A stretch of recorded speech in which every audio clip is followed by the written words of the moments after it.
Agora, no Jornal da Manhã, entrevista. 7h18, não perca a sua hora, 7h18 agora. Muito obrigado pelo seu carinho e pela sua audiência. A gente segue, com a nossa sequência de entrevistas com os vereadores aqui em Joinville. Hoje recebendo ao vivo na bancada do nosso Jornal da Manhã, Cláudio Aragão, do MDB, Marcos. Vereador, bom dia, bem-vindo, tudo bem? Obrigado por estar com a gente. Bom dia, Marquinhos, bom dia ao Fernando também, o Diego, parceiro de longa data aí, e o José, aqui na técnica, aqui na rede social também. Um abraço a todos os ouvintes aí da nossa Jovem Pan, essa rádio, essa alegria da nossa cidade nas manhãs, no café da manhã aí. Muito bem. Vereador, a gente sabe que o senhor é um dos vereadores com maior experiência na Câmara de Vereadores de Joinville, já está no 3º mandato. E a pergunta que ele faz é a seguinte: o que mudou do primeiro mandato até agora em relação a essa leitura que se faz? Executivo e legislativo, legislativo e executivo. Qual é a principal característica de mudança aí do primeiro mandato para agora? Por incrível que pareça, apesar de eu ser jovem, mas hoje eu sou o vereador que mais tem mandato lá na Câmara, Perfeito. Tenho 3 mandatos, no 3º mandato. As ferramentas de tecnologia, as redes sociais, ela faz com que tudo se atualiza muito rápido, Inclusive o parlamentar, a sua assessoria, O próprio executivo municipal, ele tem que viver um novo momento também, Então, o Cláudio Aragão, eu nunca tive muito problema com o executivo, porque eu sou o cara que gosta de ver a cidade de Joinville bonita, Então, todas as matérias, dependendo de governo, independente de prefeito, que ela é boa para a comunidade joinvilense, este parlamentar eu sou o primeiro a correr, apoiar e aprovar, E os prefeitos têm mandado alguns projetos e a Câmara tem aprovados, todos os projetos, Então, geralmente é debatido antes, vai para a rede social, a comunicação tem uma participação muito grande, a rádio aqui, a Jovem Pan, todo mundo, agora nós estamos discutindo a questão do transporte coletivo, É um assunto emblemático, é um assunto que se discute muito, Não tem muita novidade, projeto de lei, ele está apenas lá para atualizar a lei federal, porque a nossa lei, ela era meio arcaica aqui, Então ela reduz, tira um monte de lei municipal que tinha e joga numa única lei para o município. Mas o que ela faz, na verdade? Ela junta tudo isso, algumas coisas que não é mais necessário, e adapta, então, à lei nacional. Então, o legislativo, os vereadores, eles têm participado muito das comunidades. Nós tivemos uma audiência pública agora, segunda-feira, ali no Comasa, com o conhecido popular Padre Jorjão, lá na comunidade dele. E a participação da comunidade, vejam só, tinha 400 pessoas lá na audiência pública, mas Joinville agora, eu estava pensando agora na vinda, vocês falando do trânsito, eu moro bem ali no PA 24 horas, Eu até disse para o Rodrigo, que está me acompanhando aqui, a nossa assessoria, Rodrigo, a gente precisa sair 6h30, porque senão a gente não chega lá na rádio. Cara, eu estou falando de 5 quilômetros, 4 quilômetros e meio, entendeu? Então vamos sair 6h30 para não ter embaraço. Porque se tu pega o pulo do gato junto com o horário escolar, como a Zona Sul, ela é muito grande, e não é de hoje que ela é o dormitório da cidade, porque as indústrias estão na Zona Norte, então lá está a grande massa da população, O bairro Paranaguamirim se aproxima dos 40 mil habitantes, Só para ter uma noção. Só o bairro, Só o bairro. Porque toda a região passa de 200 mil. Quantas cidades que é o parque, o Paranaguamirim, quantas cidades que são, Então, o desafio, Marquinhos, o desafio, Fernando, agora, dos prefeitos, dos vereadores, dos novos gestores, dos novos legisladores, é abrir Joinville. Joinville precisa desenvolver por cima. Joinville precisa fazer os anel viário. Joinville precisa fazer os elevados. O Espinheiro, Boa Vista e Iririu está trancado. O Comasa está trancado. O Espinheiro tem que ser urgentemente, abrir ali uma passagem. A Zona Sul da cidade tem que fazer as 3 pontes. Tem que fazer a Nêmonas, tem que fazer a Anacar e tem que fazer a Ponte Joinville. Tem que fazer. Não tem outra saída. Então o desafio agora, falava com a dona Ivete, que é a nossa senadora do nosso partido, do MDB, reservar algumas emendas do Senado, com o nosso deputado Fernando Krellig, Infelizmente, nossos representantes na Câmara Federal são muito pouco, mas eu falei com o Chiodini, né, que é aqui de Jaraguá, para que ele possa também nos ajudar nesses recursos de Brasília e os grandes financiamentos que Joinville precisa fazer. Então, mas essa questão do legislativo e executivo, ela tem bom trânsito, tá? O prefeito não tem problema de aprovar a matéria. Aliás, nenhuma matéria do executivo o legislativo rejeitou. Discutiu, fez emenda.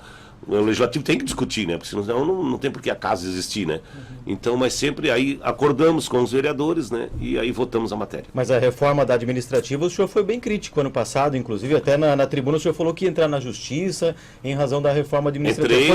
Foi o único momento ali de mais... Entrei porque não é momento de você criar cargos. As prefeituras, o governo federal, o governo estadual, o governo do Jorginho, por exemplo, ele nem nomeou todos os cargos ainda. Por que não nomeou? Porque tem que ver se é necessário isso, né? Então, os poderes, os executivos, se no governo Udo ele cortou 290 cargos, como é que o primeiro prefeito cria os 60? Né? Então, isso não é uma coisa que a comunidade quer. O funcionário público de carreira, o técnico de carreira, ele tem que ser sempre mais também valorizado, assistido. Por quê? Porque ele foi aprovado para ser o advogado da prefeitura, o engenheiro da prefeitura, o dentista da prefeitura, o médico da prefeitura, o enfermeiro da prefeitura e principalmente o professor da prefeitura. Então nós temos que valorizar também os funcionários, não é questão de valorizar, de remunerar. Dá mais atenção, será que não é mais barato isso para o executivo? Tá entendendo? E aí eu crio cargos e que resposta? Mas o senhor concorda com o processo seletivo? Se não tem, naquele momento, por exemplo, do Covid, né, foi necessário. Eu não sou contra o processo seletivo, não sou contra a terceirização. Eu acho, Marquinhos, que nós não podemos criar cargos mais, e esses cargos a gente sabe que para quem acaba indo para os apadrinhados, infelizmente. Não tem outra saída, né? Eu sempre disse para as pessoas, eu conheço o poder público, eu estou na vida pública há 30 anos, né? Estou há 30 anos na vida pública. Eu nunca quis fazer concurso público, eu sempre gostei de desafio. Tanto que cheguei, quando disputei a primeira eleição lá em 2012, né? Na primeira eleição já me elejo. Aonde que eu me elejo? Na zona sul da cidade. Porque eu acho que se você tem um trabalho dedicado à comunidade, a comunidade consegue reconhecer. E assim foi pautado o meu trabalho em todas as eleições que eu disputei. A primeira, eu fui o 8º mais votado da cidade.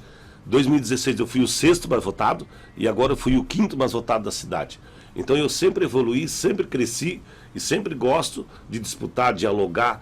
Então o trabalho é que tem que ser feito, né? Mas não sou contra, por exemplo, vamos de repente botar uma ONG em tal local para administrar. Não, eu acho que é uma grande saída. Mas nós temos que qualificar, nós temos que dar qualidade. Essa ONG, ela vai remunerar bem? Vai remunerar a altura do servidor público? É isso que tem que ser discutido. Porque o servidor público são pessoas que estão lá na ponta e tem que ser cada vez mais dada a atenção também para eles. Que às vezes as pessoas elas ficam aqui do lado de fora do balcão, né, o usuário, então nós temos que ter esse controle, né, esse termômetro.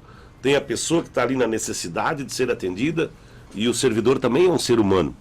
Às vezes as pessoas não se colocam no lugar do vereador. Né? A gente via lá na audiência, as pessoas dar aquele murmúrio, não, eles fazem pouca coisa, né? Não fazem nada, tal. Não, mas é que tem o legislativo não executa. O legislativo ele grita, ele pede, ele vai à luta, ele busca, né? Sugere e tal. Mas quem executa é o prefeito.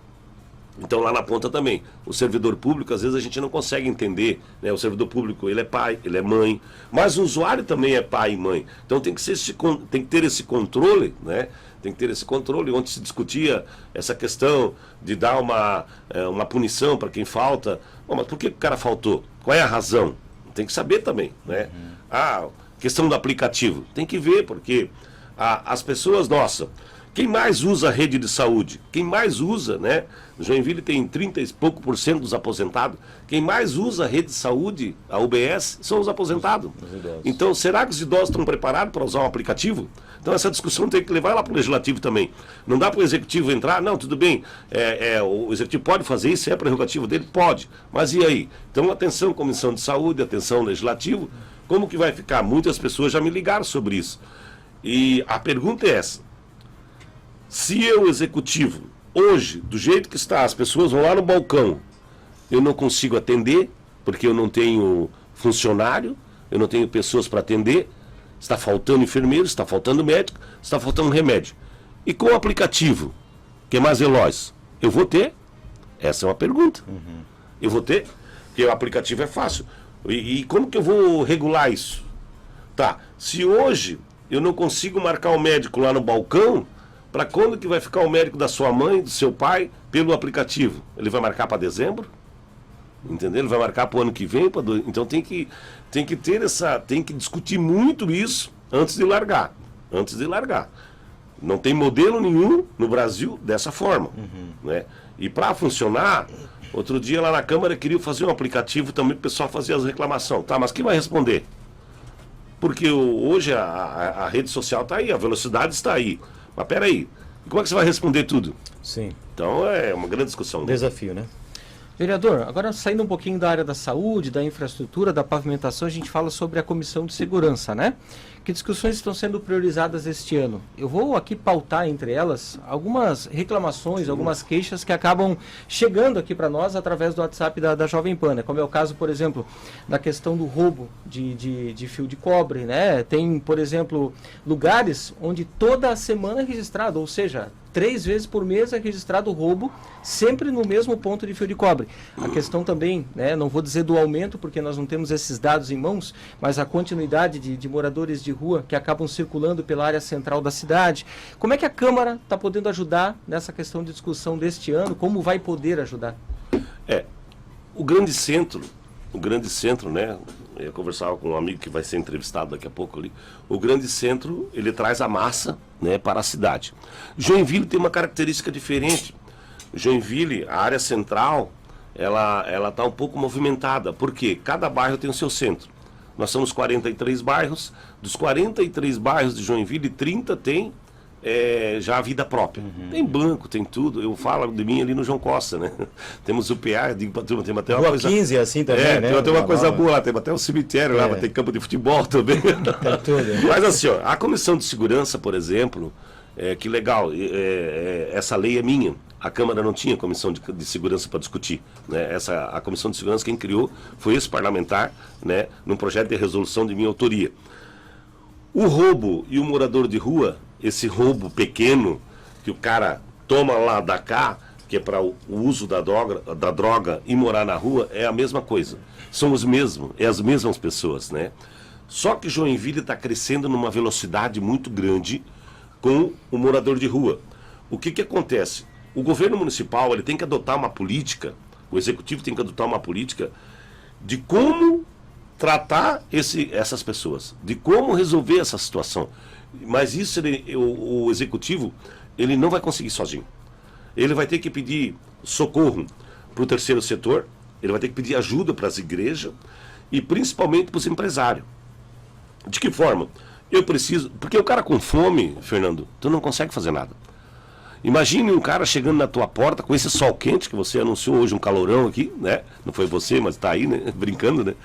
O cara chega na tua porta, tu imagine um homem de 40, de 50 anos pedir um pão. Olha que humilhação isso. Tu não consegue tirar daquele cara, tu precisa trabalhar, tu precisa fazer isso, tu precisa fazer aquilo. Então, resolver a fome, né? Tu tem que resolver a fome do cara naquele momento, entendeu? Trabalhar, lapidar ele, criar parceria com o terceiro setor, com as ONGs, curar esse cidadão, vamos dizer assim, limpar ele, né? Mentalmente, limpar ele do alcoolismo, e as empresas, nós arrumar o banco de emprego para esse tipo de gente. Quem são essas pessoas? Essas pessoas elas vêm meio tonta de onde eles vêm, né? Tem muito aqui hoje estrangeiros aqui na cidade também, mas isso não está acontecendo só aqui com o Joinville, está acontecendo com o Brasil inteiro, né? As outras cidades também. Tem algumas cidades, tem algumas políticas mais duras. E aí eles convidam para, olha, ali em Joinville é bom, porque Joinville tem 20 entradas pela 101, se tu não entrar pela Helmut Fogg, pela 15, tu entra lá pela Rua dos Suíços, tu entra lá pelo Eixo Sul. Então Joinville tem muita entrada, então eles acabam entrando. E as cidades, algumas cidades, eles fazem algum jogo pesado, né? Com apoio dos órgãos de segurança e acabam, né? Cidades assim praianas, cidades mais ricas aqui, com poder aquisitivo um pouco menor, cidade turística. Olha, Joinville é bom de emprego, Joinville é bom disso, Joinville é bom daquilo. E o cidadão vem com essa esperança, né? O cidadão vem com essa esperança. Então, o Executivo Municipal tem que fazer urgente. Nós tínhamos uns dados que em 2020 nós tínhamos 800 homens de rua em Joinville. Hoje diz que está próximo de 2.000. Cresceu muito violentamente. Violentamente. Mas aonde que está o morador de rua? Pode ligar agora pro cara lá do Iririú, pro cara da Vila Nova, ali no PA 24 horas, onde eu moro, no Panágua, no Fátima, no Floresta. Ele se espalhou. Por quê, Marcos? Porque Joinville, eu volto a dizer, os bairros são as mini-cidades. O Aventureiro tem quase 50 mil habitantes. 50 mil habitantes, deve ter muito pouca cidade do estado de Santa Catarina né, que tem esse número de habitantes. Então, são políticas que o Executivo tem que sentar, tem que alinhar, tem que botar um secretário de assistência social com discernimento, né? A princípio a pessoa já tem que gostar de gente, porque quem não gosta de gente, a política da assistência social, ela é muito humana, e tem que fazer um trabalho. Só que sozinho não vai conseguir. Ou ele chama o terceiro setor, inclusive os credos religiosos, que tem esse trabalho muito bem feito, para também custear e baratear. E aí tem que fazer o convênio com esse terceiro setor e nós tentar fazer o quê? Se nós pegar de 10 e salvar um desse, botar no emprego, por isso que eu falei que tem que participar a SIG, o CDL, a JORPM, os setores todos. O nosso saudoso Luiz Henrique, né, Marquinhos? Nós já estamos um pouquinho de cabelo branco aí, né, Marcos? Né, Diego? O Fernando é mais novo. Ele tinha um encontro a cada 15 dias, cada um mês, com o Desenville, que era o desenvolvimento, as empresas de Joinville, os empresários de Joinville. Joinville tem um pulmão, Joinville tem uma força. Eu duvido que se não fizer um projeto bem legal, os empresários vêm, ajudam, e vamos supor, cada empresário adota um nome de rua desse, entendeu? Tem que fazer uma política assim. Se nas outras cidades nós temos que seguir os exemplos, né? Sim. A Europa funciona assim, a empresa participa. Uma cidade que faz muito bem isso, nossa vizinha, eu conversei com ele, que é o ex-prefeito, hoje ele é deputado estadual, o Antídio Lunelli, a cidade de Jaraguá, os empresários, todas as obras sociais, inclusive os hospitais de Jaraguá, eles são bancados pela indústria, pela empresa. Então o Joinville tem que trabalhar Tem que ter parceria. Vereador, nosso tempo terminou, obrigado pelo bate-papo, né? Tem bastante assuntos para a gente falar, né, sobre a cidade, enfim, o senhor volta aí quando quiser, quando puder, para a gente atualizar os assuntos aqui da nossa cidade. Muito obrigado, boa semana. Obrigado Marquinhos, obrigado Fernando Gonçalves, toda a equipe aí. E lembrando que nós temos aí o passeio ciclístico, né? Essa lei é nossa também, a Semana Municipal da Bicicleta, agora no dia 9 de março. Né? Um grande abraço a todos. Obrigado. Um grande abraço.